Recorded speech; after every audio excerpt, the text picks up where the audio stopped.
그런데 하재불안 증후군을 한의학에서는 오래전부터 치료해왔다는 사실 알고 계시나요? 동의보감의 조 증상으로 손발을 흔들고 자나 깨나 편치 않다 라고 밝히면서 불안, 초조함, 불면 증상을 기술하고 있죠. 이는 하재불안 증후군의 대표적인 증상인 다리를 움직이고 싶은 충동과 일치하는 것으로 보입니다.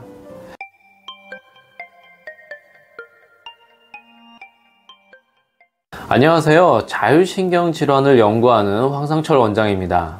오늘은 밤마다 찾아와 불면증을 유발하는 하재불안 증후군에 대해서 말씀드리겠습니다. 보시는 것처럼 해마다 증가하고 있지만 이 병의 실체를 몰라서 헤매고 계시는 분들을 위해서 준비했으니 끝까지 꼭 시청하셔서 도움이 되시기를 바랍니다.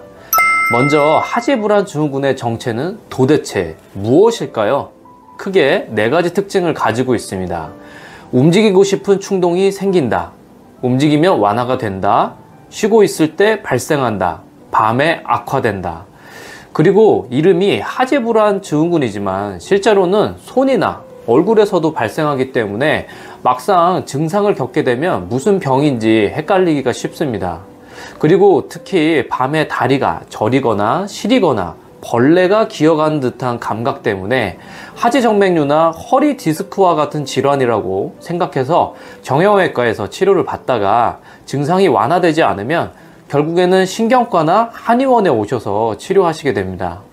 그리고 하재불안 증후군은 임신, 당뇨, 신장질환으로도 발생할 수 있고 항히스타민제나 항우울제와 같은 특정 약물 복용으로도 발생할 수 있기 때문에 내가 겪고 있는 상황이나 질환이 무엇인지, 내가 복용하고 있는 약물은 어떤 것이 있는지도 주의 깊게 보아야 합니다.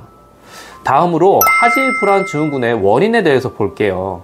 학계에 밝혀진 대표적인 원인은 바로 저장철과 도파민의 결핍으로 보고 있어요.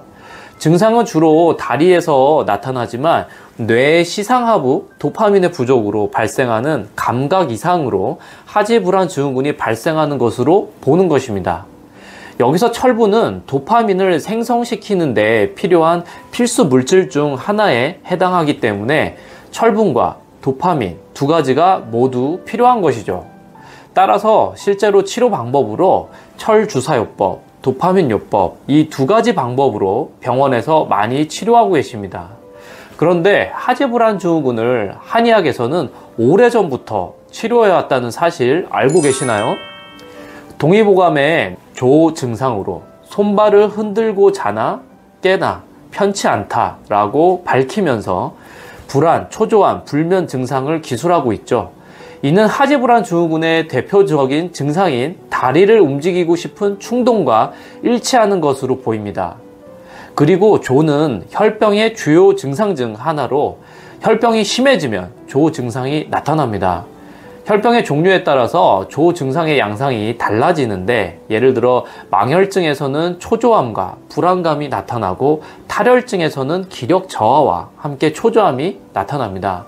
또한 이 혈병은 간과 밀접한 관련이 있어서 한의학에서는 혈병 치료를 위해 간을 치료하는 경우가 매우 많은데요. 이 간이 간주근이라고 해서 간이 우리 몸의 근육을 조절한다는 사실을 밝히고 있어요. 바로 하재불안 증후군에서 다리에 나타나는 2, 3 감각과 관련이 있는 부분이죠. 좀 더 쉽게 설명드리기 위해서 우리 몸의 간의 기능을 정리를 해볼게요. 탄수화물, 지방, 단백질 등의 대사 기능, 독소의 해독 기능, 면역 기능, 적혈구 파괴 및 철분 재활용, 비타민, 철분, 구리 등의 저장, 단백질 합성, 담즙 생성 및 분비.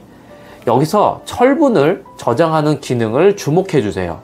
실제로 간은 체내에서 가장 많은 양의 철분을 저장하는 장기이고 체내 중 총 철분의 30%를 저장하고 있어요.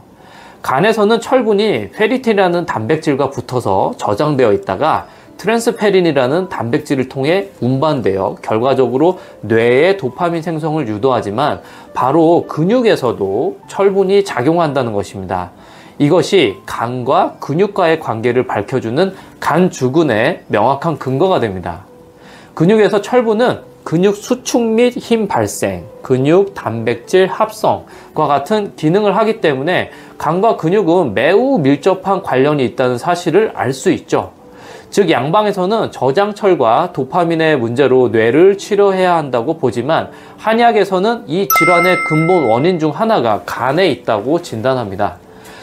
따라서 하지불안증후군의 핵심 치료제로 꼽히는 것이 바로 간병에 비용하는 작약입니다. 그리고 주요 약제인 이 작약의 작용을 살펴보면 하지불안증후군은 뇌의 철 결핍 상태로 인해 체내 아데노신 A원 수용체의 기능이 저하되면서 나타나는 증상으로 볼 수 있는데, 작약의 주성분인 파에오니플로린은 아데노신 A1 수용체의 활성제 역할을 하여 하지불안증후군 증상을 개선하는 데 도움이 되는 것이죠. 관련 근거로는 만성신장병 환자에게 8주간 작약 감초탕을 투여한 이후에 하지 불편감이 개선되었고, 경희대 한방병원 연구팀이 12건의 임상시험 문헌 고찰 및 메타 분석을 결과 작약이 하지불안증후군의 증상 개선에 효과적이었다고 밝히고 있습니다. 이제 정리하겠습니다.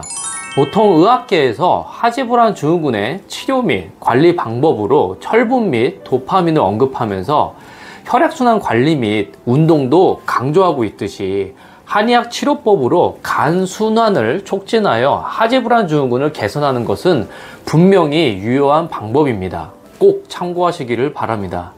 오늘 이렇게 하지불안증후군의 한의학 치료법에 대해서 소개를 드렸습니다. 내가 만약 하지불안증후군으로 힘들어하고 계신다면 진단 및 치료를 받아보시기를 권해드립니다. 오늘 내용이 도움되셨다면 구독과 좋아요 부탁드립니다. 감사합니다.